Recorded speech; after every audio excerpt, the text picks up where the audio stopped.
প্রায় 25 থেকে 28 বছর পর আবার নতুন করে বইয়ের এরকম স্তূপ দেখেছিলাম।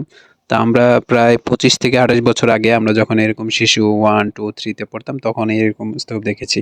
তার জন্য আমারও একটু ভালো লেগেছে, কারণ এরকম বই আনা, বই পাওয়া, বই দেওয়া এসব কিছু মিলাই ওই দিনটা যেন একটা আনন্দের দিন থাকে।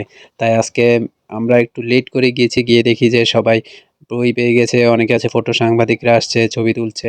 আর এই ফাঁকে দেখি মিশকাতের ক্লাসরুমের দিকে যাচ্ছিলাম, তো ওইখানে যাওয়ার পথে ওইখানে যে দারোয়ান আছে, দারোয়ান বলছে যে বই দিয়ে ফেলেছে, তবে আপনি যদি বই নিতে চান তাহলে টিচার্স যে রুম আছে ওইখানে টিচার্সে রুমের দিকে যেতে বলছে। তো আমরা বুঝে গেছি যে বই আসলে বিতরণ যেটা করার কথা সেটা করে ফেলছে। তাই টিচার্স রুমের দিকে গেলাম, কিন্তু সেখানে টিচার্স নাই, তাই আমরা অপেক্ষা করতেছি। ওইদিকে টিচার যখন আসলো, টিচার আমাদেরকে বলল আর একটু অপেক্ষা করতে, কারণ আমরা ইতিমধ্যে আরো দেরি করে ফেলেছিলাম। তো এরপর আমরা ঢুকেছি একদম আমার কাঙ্ক্ষিত একটা মানে পছন্দের একটা জায়গা। তবে এই রুমটা আমার এখনো মনে আছে, ক্লাস 2 তে আমি যখন পড়তাম তখন এই রুমটাতে আমরা পড়েছি ক্লাস 2 তে। কিন্তু এই রুমের মধ্যে বিশাল বইয়ের স্তূপ।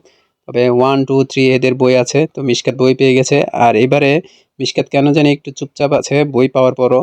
তারপরে আমি মিশকাতকে বলছি, তুমি যেহেতু বই পাওয়ার পরও এত হাসি খুশি নাই, তাইলে এক কাজ করি, বইগুলা যে টিচার থেকে নিছি তো ওই টিচারকে আবার দিয়ে দিই।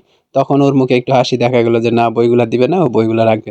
তো আমরা এখানে একটু দাঁড় করায় কয়েকটা ছবি তুলেছিলাম, এরপর বাসার দিকে রওনা দিলাম। বাসায় আসার পর আমি ওদেরকে একটু আগ্রহ বাড়ানোর জন্য বইগুলা ঘাঁটতে দিলাম।